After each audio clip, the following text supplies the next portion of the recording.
John Kay adalah seorang preman yang bertobat dan melayani Tuhan. John Kay bersaksi, di sisa masa tuanya dia mau melayani Tuhan. Wah, itu berontak. Ada apa berontak sampai ketok-ketok pintu. Teriak, oh pegawai bla bla bla bla bla bla. Nah, nggak ada yang tolong, nggak ada yang peduli. Nggak ada yang peduli sama sekali. Udah ketok pintu, pelan pelan pelan ketok. Itu ada suara bisikan. Kamu ketok sampai tuli juga, mereka nggak anggap. Nah, kebetulan waktu itu Pak Yohanes itu kasih pasal 6 ayat 33. Isinya apa itu? Isinya, carilah dahulu kerajaan Allah dan kebenarannya, maka semuanya itu akan ditambahkan kepadamu. Saya stop, saya renungkan. Carilah dahulu kerajaan Allah dan kebenarannya, maka semuanya itu akan ditambahkan kepadamu. Ya dekat, karena memang hidup di kampung itu miskin. Iya. Kalau nama orang miskin kan biasa kan dilihat orang kan hina, direndahkan. Direndahkan. Ya. Okay. Nah, di situ saya pun satu tekad bahwa saya harus keluar dari kampung, dan saya berhasil bahwa saya bisa kembali ke kampung. Kan? Dan keluarlah dari Nusa Kambangan dalam 2-3 tahun terakhir sudah hijrah ke agamanya dengan benar-benar baik menjadi pelayan. Berubahlah beliau itu. Tiap Sabtu Minggu ke gereja. Betul Pak, namanya Om beliau itu musuh dan dendam yang abadi, bahkan mungkin dendam abadi. Nah, pihak mereka inilah mungkin mencoba mengganggu. Orang kalau mau baik kan ujian cobaannya tinggi Pak.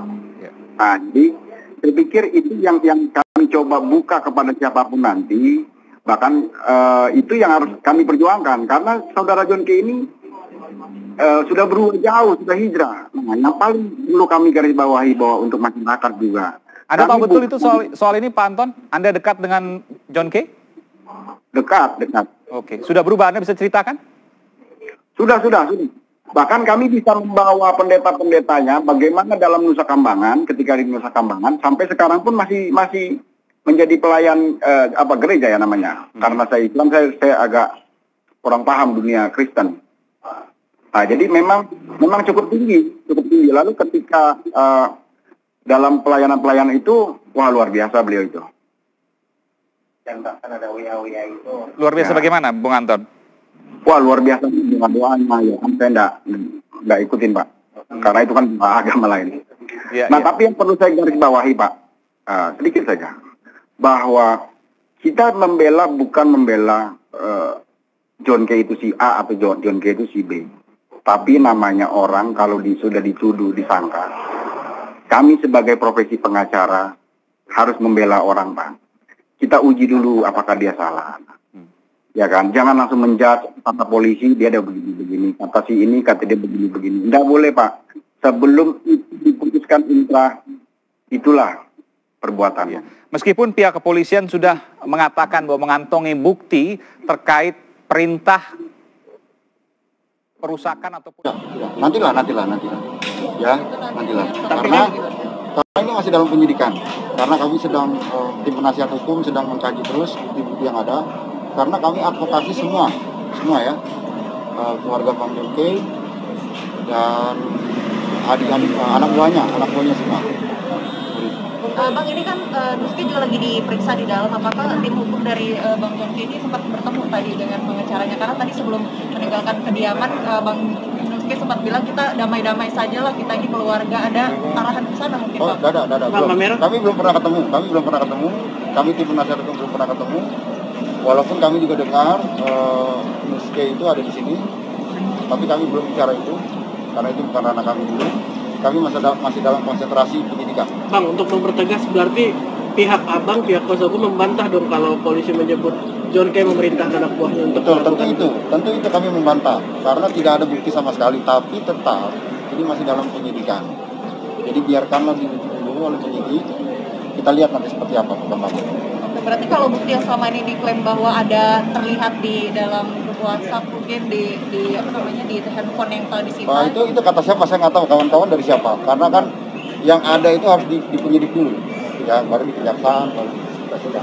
Bang, tapi yang 29 orang lainnya itu memang anak buah John Kay? Ya, betul. Sudah ditangkap di rumah John Kay. Kalau terkait darurat Bang, itu senjata-senjata itu untuk apa Bang dari pemeriksaan ini tadi Bang? Saya tidak bisa ngomong itu materi ya. Tapi kami sudah mendampingi beliau dengan intinya kami akan kooperatif.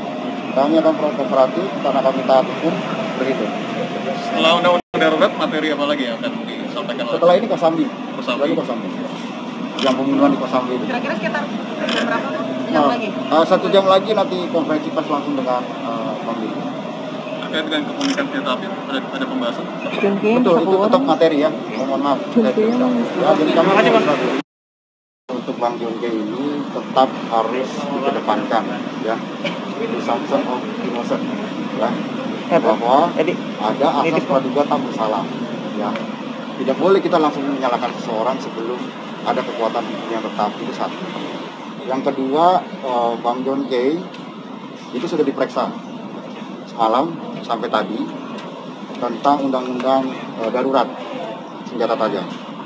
Nah ya, habis ini break, nanti konferensi pers berikutnya dengan Bang John sekitar 1 jam lagi, tunggu aja. Nanti Bang John yang akan sampaikan, lalu setelah itu pemeriksaan selanjutnya, yaitu tentang Kosambi. Jadi kami tidak bisa bicara banyak karena masih dalam penyidikan. Kami pikir itu dulu. Ya Bang, untuk pemeriksaan Bang John K hari ini tadi dimulai sejak jam berapa Bang? Dari malam jam 11. Sampai hari ini masih? Sampai hari ini. Sudah selesai. Oh, sudah selesai. Untuk satu perkara. John. Perkara yang mana Bang? Apa betul John K yang memerintahkan itu?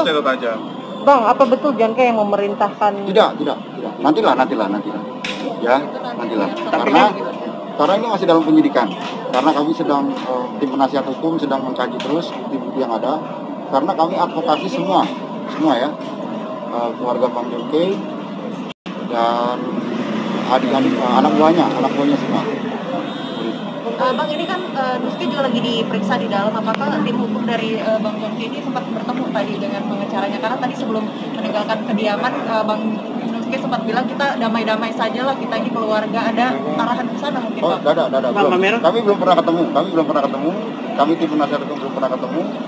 Walaupun kami juga dengar Nusky itu ada di sini, tapi kami belum bicara itu karena itu bukan ranah kami dulu. Kami masih dalam konsentrasi penyidikan. Bang, untuk mempertegas berarti pihak abang, pihak kuasa hukum membantah dong kalau polisi menyebut John K memerintahkan anak buahnya untuk tentu itu kami membantah karena tidak ada bukti sama sekali, tapi tetap ini masih dalam